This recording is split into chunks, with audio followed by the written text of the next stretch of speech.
was bumming around the tubes, and of course, one of the channels that I watch is Dynatrax. And he had a plethora of vintage lights that he was getting ready for this holiday season and fixing up some of his light spheres and just going through some of the lights that he had, and it brought back a lot of memories of what he had. So the main subject was the Christmas light sphere that he had, trying to get that back up and running. And it reminded me, I have one of them things. Of course, it's the biggest one they make, and it's in white. So I says, you know what? I got that laying around somewhere. I ought to go dig that up and see if it still works.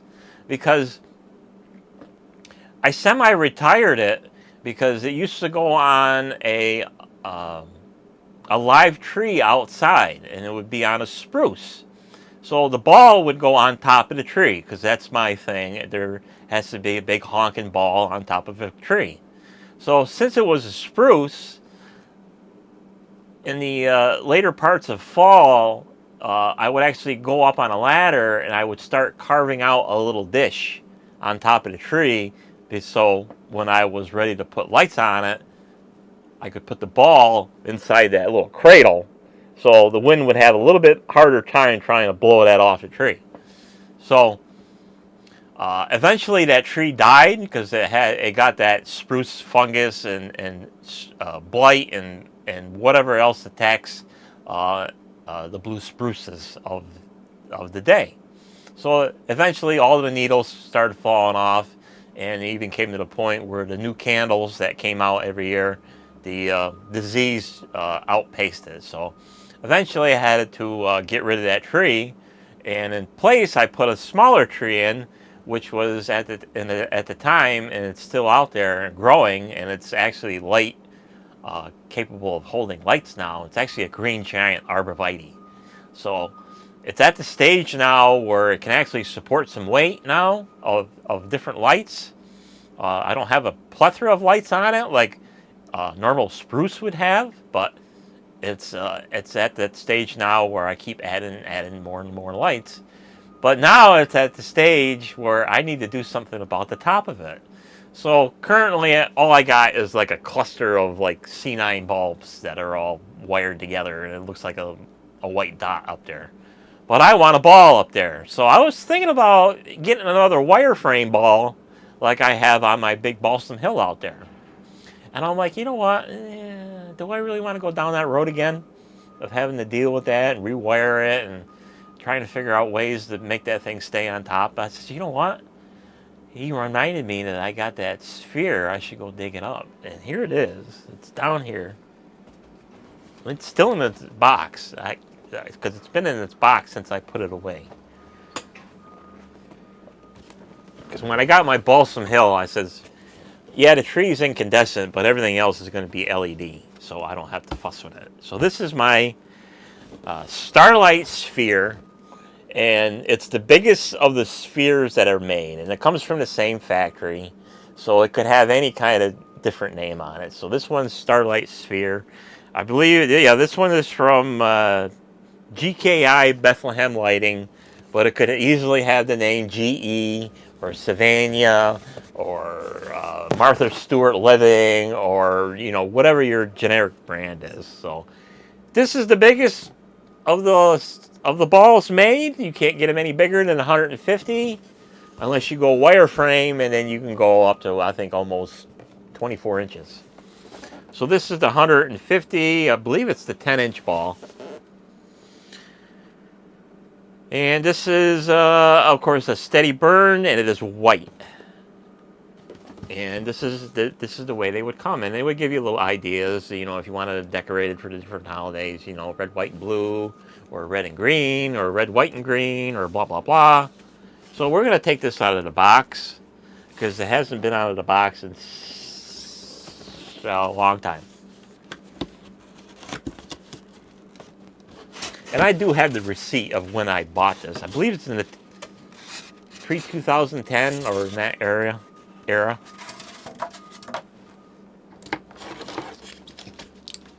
So luckily, this still has the tag on it. Probably made in China.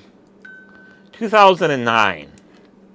So it's not grossly old, but it's old for amount of years it's been in service and the amount of years that it's been sitting. So this is your, and it says temporary 90 days, blah, blah, blah. Don't lick the cord because it's got arsenic and lead in it and blah, blah, blah. And wash your hands, and it takes 2.5-volt bulbs. Well, guess what? I have a plethora of 2.5-volt bulbs and a Lightkeeper Pro and the little magic voltage detector and my big commercial zap box. So if this thing doesn't work, we're going to put it right on the zap box and we're going to zap the crap out of it. It don't work. So here it is in all its glory. And since this is the biggest of the bunch, this is definitely not held together with O-rings. This one is actually riveted together. So it would be a little bit of a challenge to split this apart and to access the sockets to put an actual Lightkeeper Pro.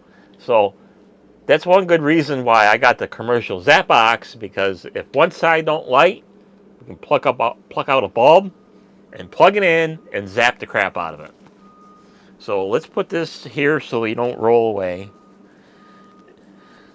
And I'll unplug my little heated lumbar pillow here. And we'll see if this old girl works. Shit, it works. But this is what you could call, being the GKI Bethlehem lighting, it's considered the commercial lighting. So it's a little bit heavier than, the wire is a little bit heavier than normal. And the sockets are probably built a little bit better and blah, blah, blah. It's got the same construction where you can't pull out the sockets if you were to pull out these skin-ripping reflectors and stuff like that. So I don't know how easy these things would actually come out. So we'll yank one out to see how easy it is to plug out, because sometimes you do have to pull these out to access the bulb, and they pull out pretty easy. So then you can access the bulb.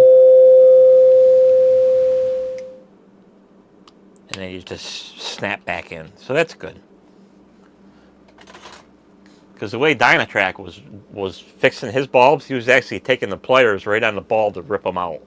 Sometimes he would pull out, but most of the time he would shatter the glass envelope to get the bulb out, and then he would have to double dip to retrieve the socket.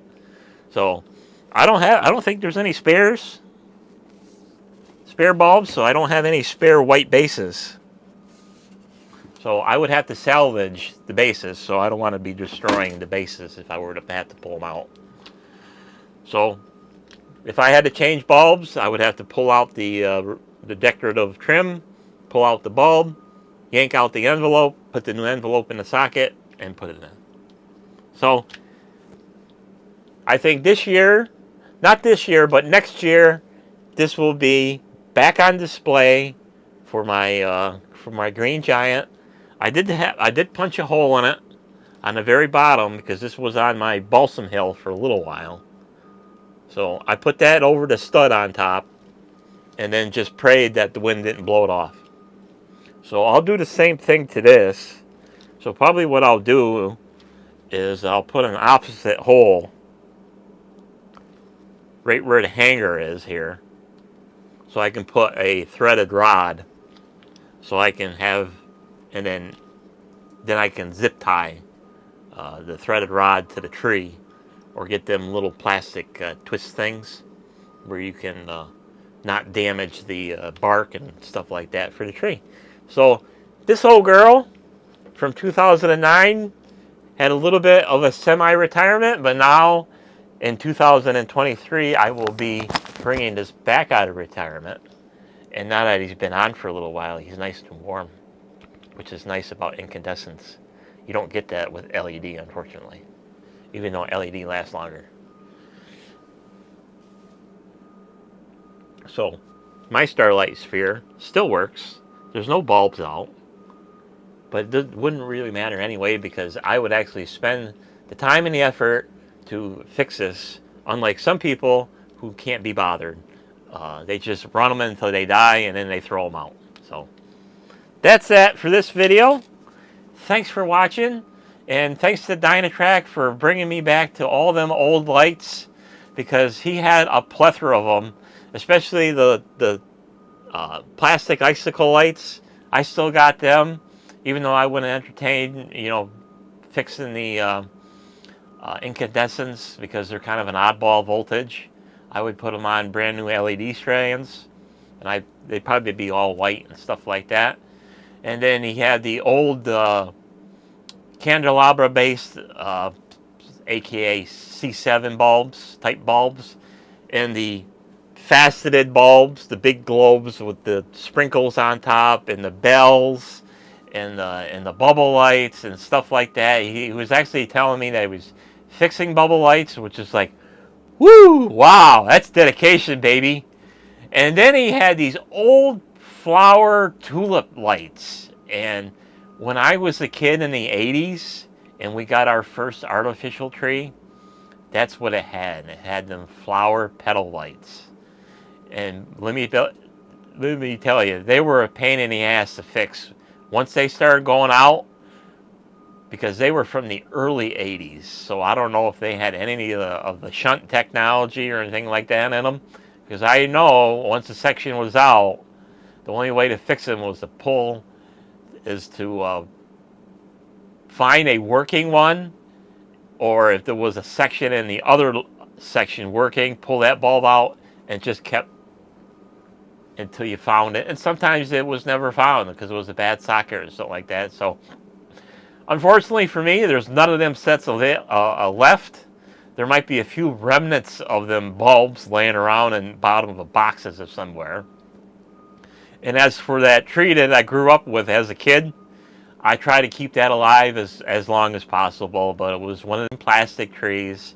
I couldn't keep the branches on the main stalk anymore because they were all splitting because of the age of the plastic and stuff like that. Even prior to that, the stand broke. So the 4-section stand for each leg, that the plastic fatigued and braked. We actually fabricated a metal hub for it to keep the stalk or the trunk of the tree intact. And then we used a regular tree stand, a live tree stand, to keep that tree going as long as possible. I even went through the trouble to keep it alive long enough where I actually branch wrapped the entire, I think it was a 7-foot tree with lights. So I went up and down each branch, going in and out of the tree. It took me, I don't know, about 6 or 7 hours to completely branch wrap that whole entire tree. And then, like I said, when I was a kid with that tree, of course, when you're a kid, you always wanted to decorate your room with lights and stuff like that. And I actually have my own little tree, and I haven't used him in decades. And he is right there, right at the tip of my tree, right at my finger. So that was actually the top of the other tree too. So the only difference is that you took the top off and you had these little micro bases. So it's got the same exact base as the big one had, except that tree, it came in, you had to put each branch layer on, unlike today's tree where it's sectional. So that is one piece up there, and he still got lights on him. I doubt they work. It's got a tree star on there. It's got garland on there. I think it's got might have a couple of ornaments on there, but I know the lights don't work because it hasn't been used in forever. And I think the last time I plugged it in, they didn't light. So maybe someday I'll get that tree down from that dusty, entombed plastic bag that it sits in, and maybe I'll rehash it or refurbish it. But I don't have a spot to display it because back in the day in my room, the tree sat on top of a CRT TV. And of course, CRT TVs back in the day had a nice big wide top on there where you could put stuff, you know, whether your tchotchkes or remote controls and stuff like that. So during the Christmas season, I would clear all that crap out, and that's where the tree would go. But now with LCD trees, TVs, you don't get nothing to display on top of the TV set. So up there it sat, and it's been up there for many decades, unused. So maybe someday we'll get that old beast down there and dust them off and take that old nasty bag down and get them working again. So enough of this, me rattling on about nothing. So thanks for watching, and we'll see you on the next video. Bye-bye.